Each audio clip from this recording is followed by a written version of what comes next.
Dear students, this is Ashutosh and your faculty for CA Foundation Business Economics. Friends, this is video lecture of chapter number 3 and chapter number 4, demand analysis and supply analysis. For notes and other details, subscribe my YouTube channel. Keep sharing this. Happy learning. And now let's begin. Guys, demand क्या होता है? What is demand? तुम बताओ.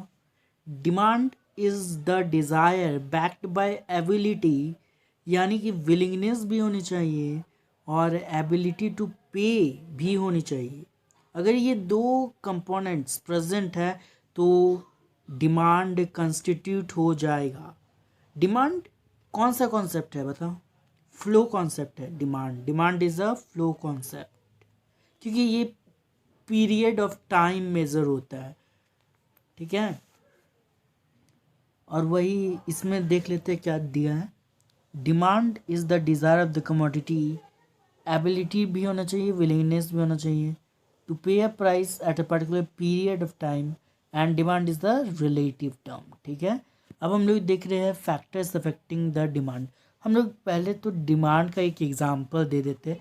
जैसे कि आपको laptop चाहिए 80,000 का, आपके पास डिमांड, आपके पास पैसा भी है और आप ख़रीदना भी चाहते हैं तो डिमांड कंस्टिट्यूट होगा.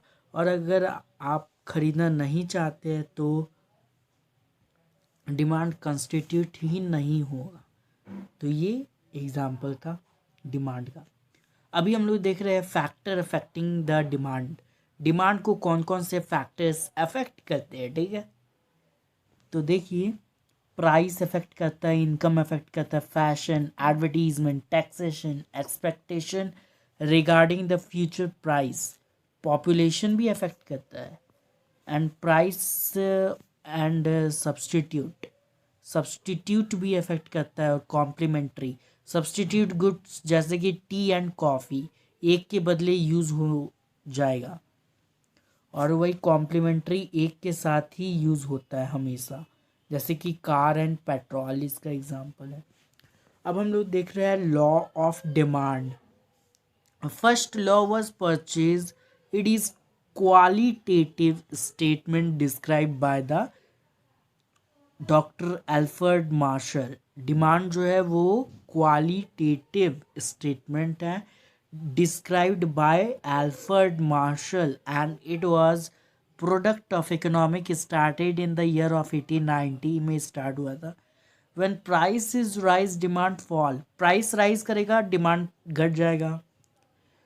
व्हेन प्राइस फॉल, प्राइस घटेगा, डिमांड बढ़ेगा.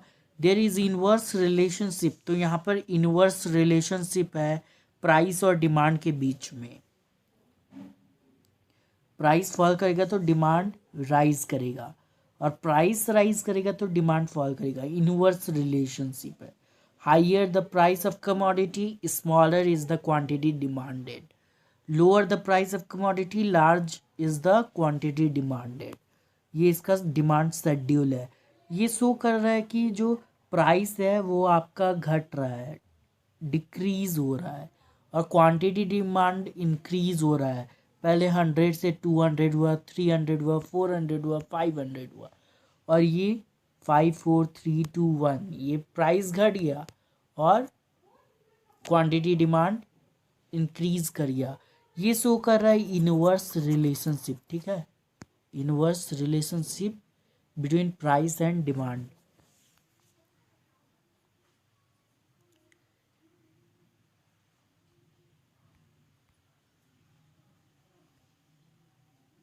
ये शो कर रहा है inverse relationship between price and demand. ठीक है, एक्सप्लेनेशन हो जाता है कि it is a downward sloping. Demand downward sloping होता है. Price and demand inverse relationship, negative slope that was convert to origin. ठीक है, नेक्स्ट अभी हम लोग एजम्पशंस देख रहे हैं डिमांड का. There should be no change in population, fashion, price of complementary, price of substitute, income and etcetera. Exception अभी हम लोग देख लेते हैं, against the assumptions law. Giffen goods is described by Sir Robert Giffen. When price is higher than demand, demand, it is indirect relationship है price और demand के बीच में. Given by sir Robert Giffen. Price high होगा तो demand कम हो जाएगा ना. Higher the demand, lower purchase, lower the demand, higher the price, lower the demand, low purchase and transfer to superior goods. Number 2 है conspicuous goods. Conspicuous goods is also known as prestigious or snob, apple, show off, Vavलन effect or prestigious goods effect. Only for rich class, for diamond. Number 3 है habitual goods and necessary goods. Number 4 है future expectation about price. Number 5 nature and climate. Number 7 demonstration effect. Number 8 fashion. Number 9 conspicuous necessity. Number 10 ignorance. अभी हम लोग देख रहे हैं expansion in demand, फिर देखेंगे contraction in demand. Expansion in demand when more is demanded due to change of price, जब ज़्यादा डिमांड कर लिया जाता है प्राइस में चेंज होने से, and other factor remaining constant, it is called as expansion in demand. Movement of demand curve slope downward. Contraction of demand when less is demanded, जब कम डिमांड किया जाता है due to change in price and other factor remain constant, it is called as contraction in demand. Movement of demand curve slope upward. अब हम लोग देख रहे हैं इंक्रीज इन डिमांड, फिर देखेंगे डिक्रीज इन डिमांड.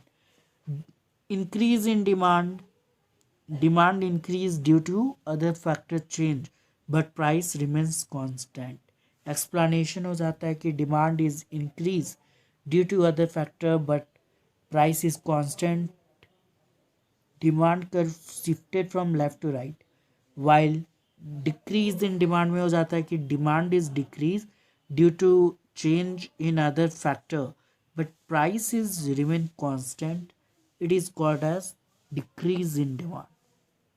इस explanation हो जाता है कि due to change in demand decrease but price remain constant and demand curve shifted from left to right.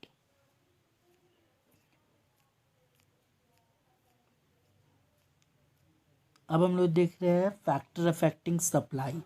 Supply को जो अफेक्ट करता है प्राइस, सप्लाई को अफेक्ट करता है price, cost of production, natural condition, export and import, infrastructure, government policy, technology, expectation of change in future. Law of supply क्या होता है? Law of supply is introduced Law of supply is introduced by Alfred Marshall in the book of Principle of Economic in the year of 1890, when price high, supply high, price supply low. High price, supply low. Status: higher the price of commodity, greater the quantity supply, lower the price of commodity supply, smaller is the quantity supplied. The slope of supply curve is upward from left to right. Assumptions देख लेते हैं. There should be no change in the cost of production, natural condition, export and import, infrastructure, government policy, technology remain constant. Exception downward. Exception में हो जाता है labour supply, saving, rare article, urgent need of money. तो इसी के साथ अब video को एंड करता हूँ.